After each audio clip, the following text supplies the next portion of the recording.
আসসালামু আলাইকুম দর্শক।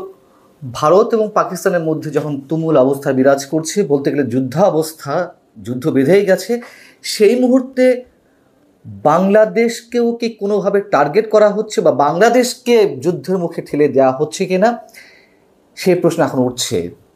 কারণ হচ্ছে ভারত পাকিস্তানের এই উত্তেজনার মধ্যে একদিকে ভারত থেকে বাংলাদেশি বলে বিভিন্ন জনকে পুশ-ইন করা হচ্ছে বাংলাদেশের মধ্যে, অন্যদিকে আবার সরকারের কোনো কোনো উপদেষ্টা বা সাবেক ছাত্র সমন্বয়কদের কেউ কেউ দেশের সার্বভৌমত্বের জন্য সবাইকে ঐক্যবদ্ধ থাকার কথা উচ্চারণ করছেন। কি কারণে? পুশ-ইনের কথা যদি বলি, সেটি হচ্ছে যে জাতীয় নিরাপত্তা উপদেষ্টা ডক্টর খলিলুর রহমান, তিনি আমাদের পররাষ্ট্র উপদেষ্টার সঙ্গে রুদ্ধদ্বার বৈঠক করেছেন। এই বৈঠকের পরে সাংবাদিকদের মুখোমুখি হয়ে তিনি যেটি বলেছেন যে ভারত থেকে জোর করে মানুষ প্রবেশ করানোর খবর আমরা পাচ্ছি, দেশের নাগরিক হলে আনুষ্ঠানিক প্রক্রিয়ায় তা জানাতে হবে, এ ধরনের ঘটনা গ্রহণযোগ্য নয়। নয়াদিল্লির কাছে বিষয়টি ব্যাখ্যা চাওয়া হয়েছে। বাংলাদেশ ভারত সীমান্তে জোরপূর্বক প্রবেশের বিষয়টি দিল্লির নোটিশে আনা হয়েছে। তাদের বলা হয়েছে কোনো বাংলাদেশি নাগরিক হলে আনুষ্ঠানিক প্রক্রিয়ায় তাদের পাঠানো যেত। ডক্টর খলিলুর রহমানের অন্তত এই মন্তব্যটি আমরা সমর্থন করতে চাই। অবশ্যই তিনি ফরমাল কথা বলেছেন এবং তিনি বলছেন যে প্রতিটি পুশ-ইনের ব্যাপারে বাংলাদেশ আলাদাভাবে যাচাই করছে।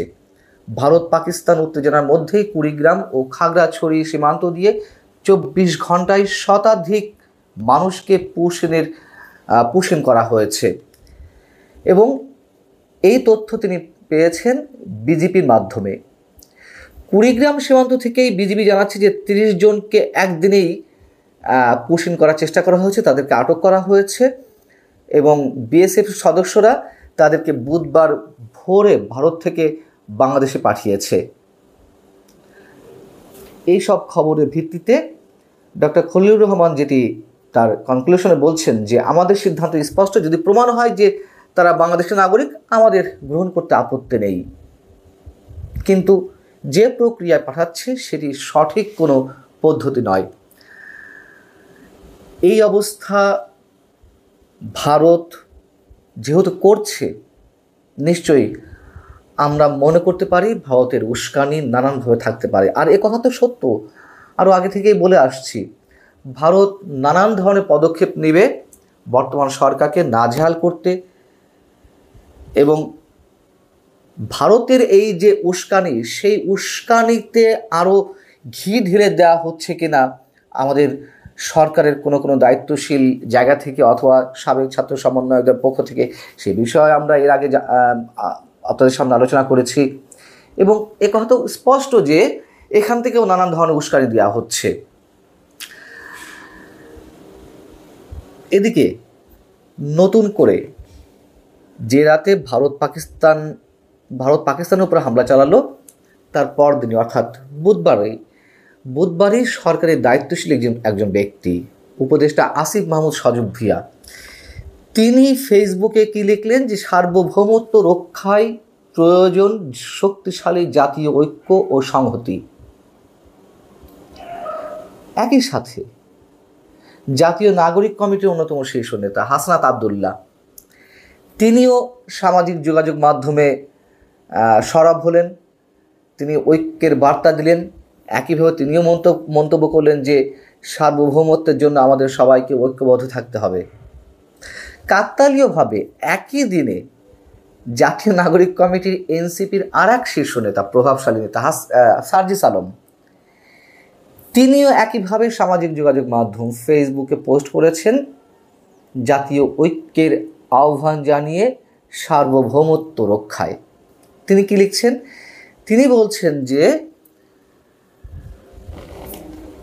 মাতৃভূমির নিরাপত্তা এবং সার্বভৌমত্ব রক্ষায় দল, মত, ধর্ম, বর্ণ নির্বিশেষে আমরা ঐক্যবদ্ধ এবং আপোষহীন।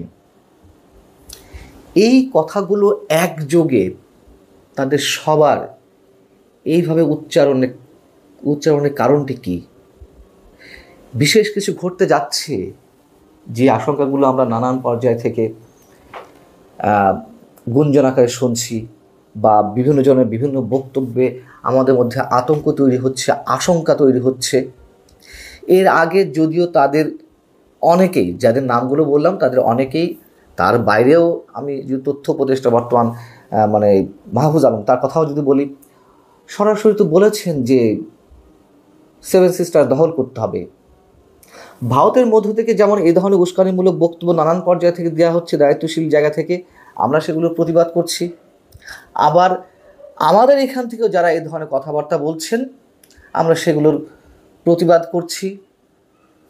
মানুষ আতঙ্কিত হচ্ছেন, আশঙ্কায় উদ্বিগ্ন হচ্ছেন। সেই ধরনের কথা এই মুহূর্তে বলা না হলেও একযোগে সার্বভৌমত্ব রক্ষার কথা বলা হচ্ছে। এর কারণটি কি? আমাদের প্রধান উপদেষ্টা, সরকারের শীর্ষ ব্যক্তি অধ্যাপক ডক্টর মোহাম্মদ ইউনূস, তিনিও তো যুদ্ধের প্রস্তুতির কথা বললেন। কয়েকদিন আগে নৌবাহিনীর একটি অনুষ্ঠানে তিনি গিয়ে এই ধরনের কথা বললেন। এখন বিষয় হচ্ছে, যুদ্ধের প্রস্তুতির কথা প্রত্যেক সরকারের প্রধানই, প্রত্যেক রাষ্ট্রপ্রধানই সশস্ত্র বাহিনীর কোনো অনুষ্ঠানে গেলে মন্তব্য করে থাকে। কিন্তু অনেকের মতে প্রধান উপদেষ্টা ওই দিন যে কথাগুলো বলেছেন, সরাসরি তো যেটাকে লিঙ্ক করে বললেন যে ঘুম থেকে উঠেই মনে হয় এই বুঝি ভারত পাকিস্তান যুদ্ধ শুরু হয়ে যায় অবস্থা, অতএব আমাদেরকেও যুদ্ধের প্রস্তুতি নিতে হবে। তিনি নিশ্চয়ই অহেতুক এই মন্তব্যটি করেননি, বা অহেতুক কোনো মন্তব্য করার মতন ব্যক্তি তিনি নন, কিংবা সেই ধরনের কোনো পদেও তিনি নিশ্চয়ই নেই যে যেমন তিনি একটি বক্তব্য করে দিলাম। যেহেতু ভারত পাকিস্তানের উত্তেজনাকে কেন্দ্র করে তিনি এই কথাটি বলেছেন, সেই জায়গা থেকেই আমরা তখন থেকে মন্তব্য করছি এগুলো কোনো উস্কানিমূলক বক্তব্য নাকি তাদের কাছে কোনো ইনফরমেশন আছে ভারত অ্যাটাক করবে, ভারত বাংলাদেশে আক্রমণ চালাবে, আমরা এগুলো কিছুই জানি না। তবে আমরা আশঙ্কা করতে পারি, আমরা আতঙ্কে উদ্বিগ্ন হতে পারি। আমাদের দায়িত্বশীল জায়গা থেকে আরও অনেকেই এ ধরনের মন্তব্য করে যাচ্ছেন এবং অনেকে বলেন যে একটা যুদ্ধের প্রয়োজন আছে বাংলাদেশে এই মুহূর্তে অনেকের জন্য,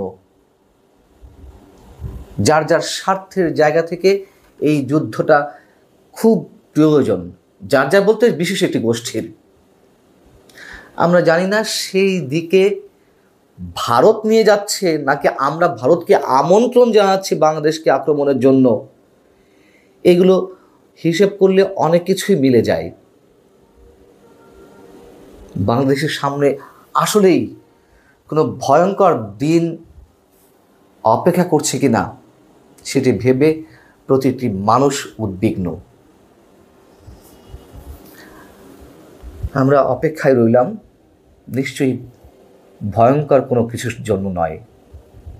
আমাদের সবার শুভবুদ্ধির উদয় হোক, আমরা শুধু সেটুকুই প্রার্থনা করতে পারি, সেটুকুই আশা করতে পারি। আল্লাহ হাফিজ, ভালো থাকুন সবাই।